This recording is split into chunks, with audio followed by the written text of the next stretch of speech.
nous sommes en face de différents domaines et qui ne peuvent pas être expliqués par la science des opérations. Et ici, je parle de l'origine de l'univers, je parle de l'origine de la vie, je parle de l'origine des premières formes de vie. Donc ce ne sont pas des choses qui peuvent être expliquées par la science et des opérations, mais beaucoup plus par la science des origines. Et donc, comme nous l'avions expliqué la dernière fois, l'origine de l'univers peut être présentée de deux façons. Donc, je peux voir l'origine de l'univers comme ayant une cause naturelle. Par cause naturelle, je veux dire que c'était par chance, pure chance. C'était purement par hasard. Tout comme je peux expliquer l'origine de l'univers de façon surnaturelle. Pourquoi? À cause de ce que je vois dans l'univers comme complexité spécifique. Donc, je peux dire que cette complexité ne peut pas être due au hasard. Et donc, je dois aborder la question d'une autre façon. Et donc, nous avons vu la dernière fois que je peux approcher l'univers de manière à comprendre que derrière cet univers, il y a eu une intelligence. Et il y a eu une intelligence dans le sens que l'univers ne s'est pas produit de par lui-même, l'univers a été causé. Et donc la question qu'il s'agit de se poser, c'est que l'univers a été causé par quoi?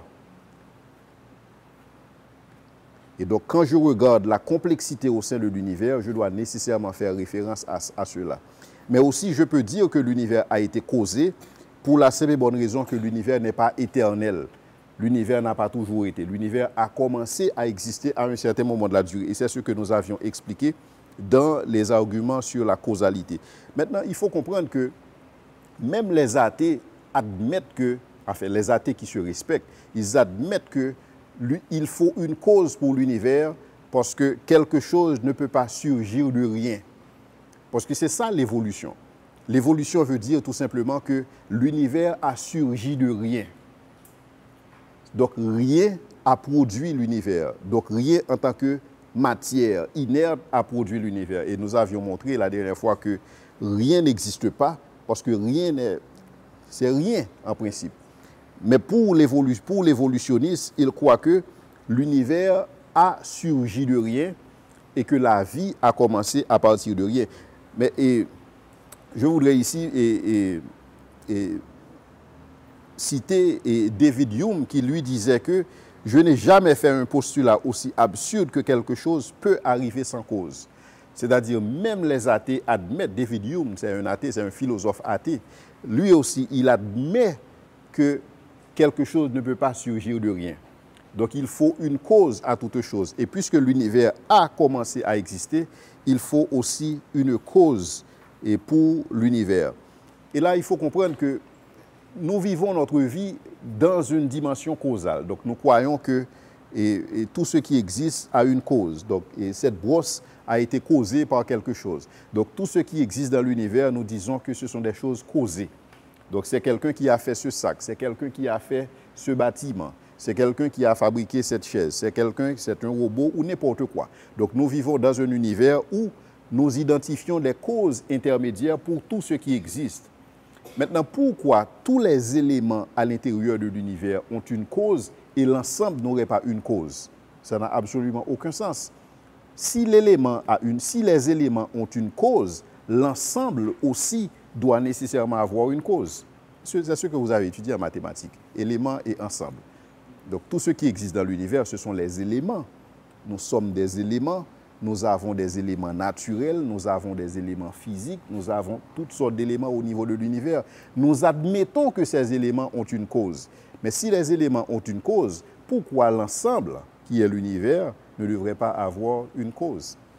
Et c'est cet argument que nous avions essayé d'expliquer à partir de l'argument Kalam pour dire que tout ce qui commence à exister, et des scientifiques ont prouvé, c'était en 1929, ils ont prouvé qu'avec le Big Bang, donc l'univers a effectivement un commencement.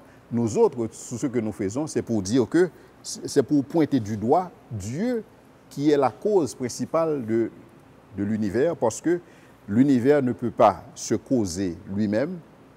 Okay? L'univers n'est pas éternel puisqu'il a un commencement. Et donc cette cause de l'univers ne peut être autre chose qu'une intelligence supérieure en dehors de l'univers. Donc si tout l'univers n'est pas causé, pourquoi devons-nous croire que ces éléments sont causés? Quelqu'un d'autre que je voudrais vous présenter, c'est Robert Jatrow. Robert Jatreau, lui, il est, si vous voulez, il est l'ancien directeur du Goddard Institute for Space Studies à la NASA. Donc lui, sa conclusion, c'est que effectivement, il faut affirmer Dieu pour comprendre la cause de ce qui existe au niveau de l'univers. Donc il présente 3 lignes de preuve pour dire qu'effectivement, l'univers est causé et que cette cause est une intelligence supérieure que nous appelons Dieu. Et pour expliquer ça, il parle du mouvement des galaxies, il parle de la loi de la thermodynamique que j'ai expliqué la dernière fois, il fait référence à la vie des étoiles et tout cela pointe vers une seule conclusion, à savoir que l'univers a eu effectivement un commencement. Et ce commencement, c'était un commencement vers la non-matière, c'est-à-dire que quelque chose qui n'existait pas. Parce que quand on dit que l'univers, en fait, quand les tenants de l'évolution disent que l'univers est venu à l'existence à partir d'une matière qui existait éternellement.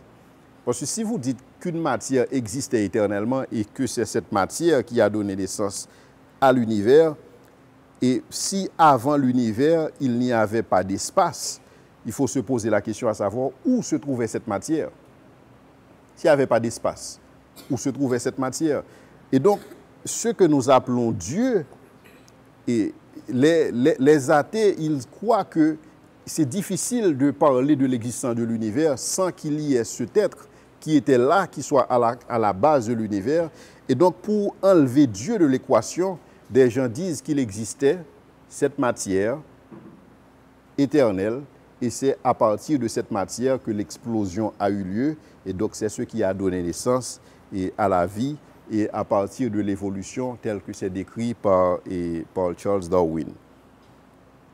Nous avions expliqué la dernière fois la loi de la thermodynamique, et nous avons focalisé notre attention particulièrement sur la seconde loi de la thermodynamique. La première loi postule tout simplement que la quantité actuelle d'énergie dans l'univers demeure constante, il ne change pas.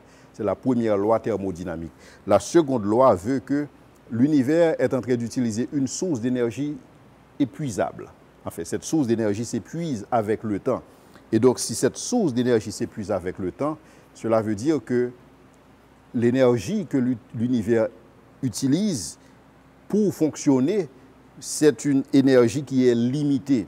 Et si cette énergie est limitée, l'univers aussi doit nécessairement être limité.